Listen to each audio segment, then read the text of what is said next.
Hello, welcome to Bose Biopedia. This is Nilanjana, and today we will be discussing on a topic of class 12, a very interesting and my personal favorite chapter, Biotechnology, Principles and Processes. Believe me when I say, friends, it's the most scoring chapter of your syllabus. So without any delay, let the show begin. First and foremost, what is biotechnology? Well, biotechnology is the study of techniques related to using or exploiting living organisms or their products like enzymes and modify them in a way that will be beneficial to mankind.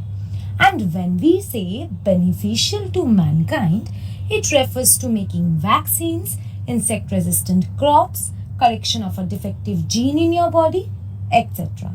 So basically, anything that will help us in having a healthier, happier life is biotechnology. But bioweapons, like anthrax used in World War II?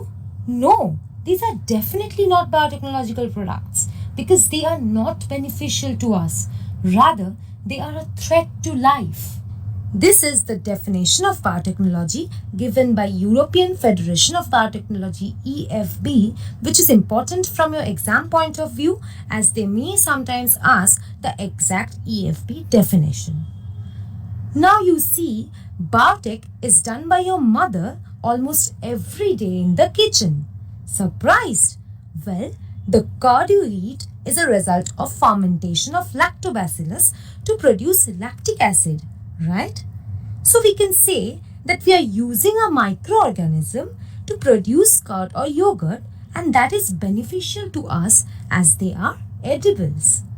Therefore, all these fermentation products like curd, yogurt, bread, wine, lactose-free milk, these are all a type of biotechnology products and they fall under classical biotechnology. And with advancement in science and technology, this classical biotechnology practiced in everyday life was introduced to an industrial scale production and was called modern biotechnology.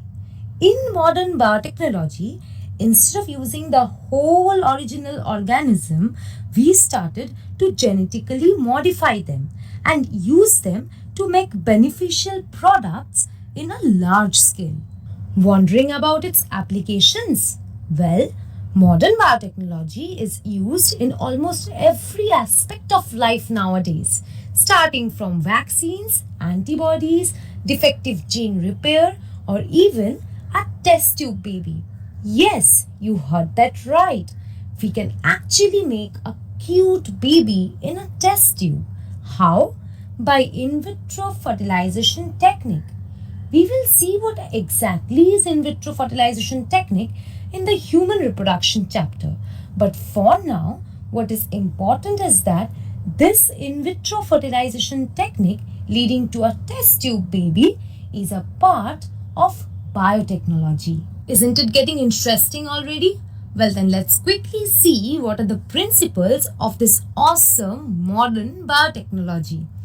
The two core techniques involved in the making of this modern biotechnology are genetic engineering and maintenance of sterile condition. Genetic engineering, why? Because modern biotechnology uses genetically modified organisms or GMOs, as I already mentioned earlier. Therefore, we need genetic engineers to develop techniques for taking out the genetic material from the particular organisms and altering and modifying them. So here we will be doing some editing, some cut paste joining, and then reintroduce the altered DNA or RNA into the host organism. Therefore, the host organism will now be having a change in its phenotype or physical appearance. Why? Because genotype determines its phenotype and we altered the genotype or the genetic makeup. Next, very important and obvious principle is maintaining sterile condition. Why? Because let's say the biotechnologists out there trying to make a COVID-19 vaccine becomes successful and we get a vaccine which may help us to survive against COVID-19. But what if it's not prepared in a clean and sterile condition? What if the vaccines are itself contaminated with some other deadly bacteria or virus or any other infectious pathogen? Then people may even die because of the long awaited vaccine, even after getting cured from coronavirus. So, sterile condition is very much needed to allow us to grow only the desired microbe in a large scale. Large scale. Another important point. See, the curd that is made at your home for dinner tonight is only for your family. But here we are talking about vaccines, antibodies, useful enzymes, something that is needed to the whole world. Therefore, huge quantity and sterile environment are the necessary prerequisites and an absolute must checklist to make successful biotechnology products. It is because of these amazing techniques that we can now include a desired human gene into a bacterial cell, and the bacteria will then produce human molecules, as we will see in a moment. This process is called recombinant DNA technology, or RDT, where DNA from two different species combine to form a recombined DNA, that is a recombinant DNA. RDT is advantageous over conventional breeding because of two main reasons. One is it allows movement of genes between two unrelated species. Now, traditional hybridization allowed the breeding between same species only. But in RDT era, this restriction is no longer valid because even a bacteria can carry and multiply a human gene. The second important advantage of RDT over conventional breeding is elimination of linkage drag. Now first let's understand what is linkage drag. It's the undesirable effect seen in an organism because of the presence of some unwanted genes. Traditional hybridization procedures often led to inclusion and multiplication of undesirable genes along with the desirable genes. Why? Because the whole organism with all their good as well as bad genes were crossed. But in case of RDT, we only insert the desired gene fragment into the host organism, thus eliminating any chance of any undesirable genes to be copied. Therefore, we establish the fact that there is no linkage drag in RDT. Now, how exactly is a recombinant DNA molecule constructed? Let's see. This idea came from the possibility of inserting an antibiotic resistance gene into the native plasmid of a bacterium Salmonella typhimurium. Plasmid, what is it? It is the self-replicating circular extra-chromosomal DNA.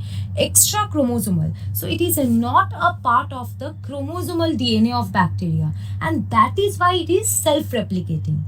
It is very important tool for recombinant DNA technology because since the plasmids do not need the cells to replicate unlike the chromosomes, they can easily replicate the foreign gene when inserted inside them and can give us many copies of the recombinant DNA plasmid carrying the gene of interest.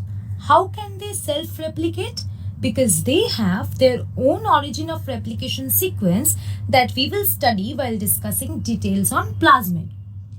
Now for making a recombinant plasmid, we first need to cut the desired gene fragment from the whole genome of the organism, and also we need to cut the isolated bacterial plasmid, right?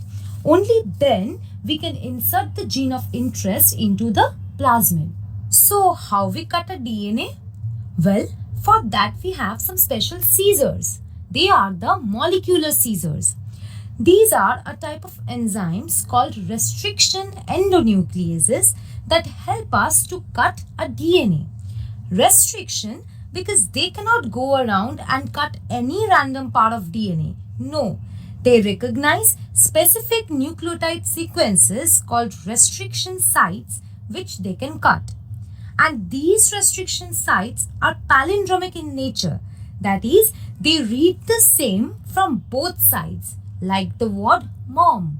So when you read mom from right to left or left to right, it's always read as M-O-M, be it from right or be it from left. So mom is a palindromic word.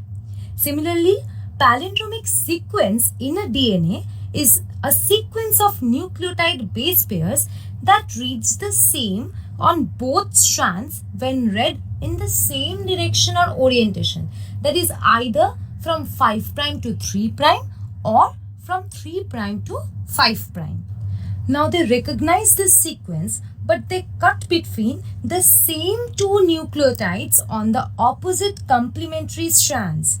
For example, you can see that the restriction endonuclease EcoR1 is recognizing the GAATTC sequence but cuts between the G and A nucleotides on both strands. And now why endonuclease? See, it belongs to the family of nucleases. Nucleases are those enzymes that can cut the nucleotide sequences. Nucleases can be endonucleases or exonucleases. The nucleases that cut nucleotides at the end of a sequence are exonucleases. And those nucleases that cut within a sequence, they are the endonucleases, like our restriction endonucleases.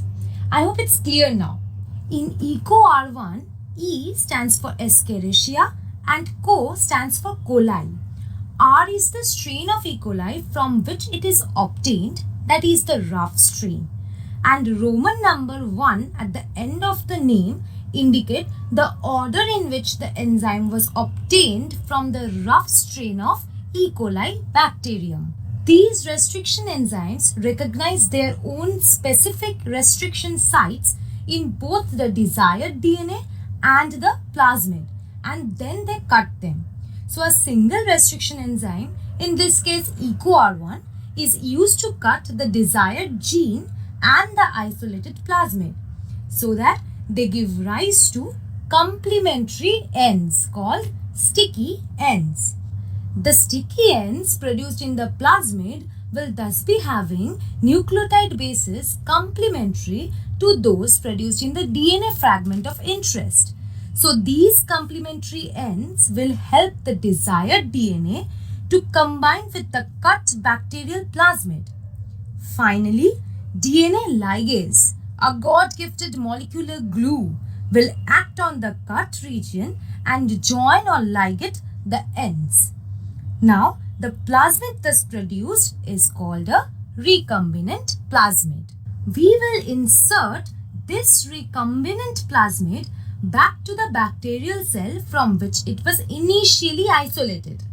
Thus now the bacterial cell is possessing a human gene fragment. Therefore, the plasmid actually acted as a carrier or a vector to transfer the human gene inside the bacterial cell. Now, since plasmids are self-replicating, they will replicate and give rise to many copies of this recombinant plasmids containing the desired gene.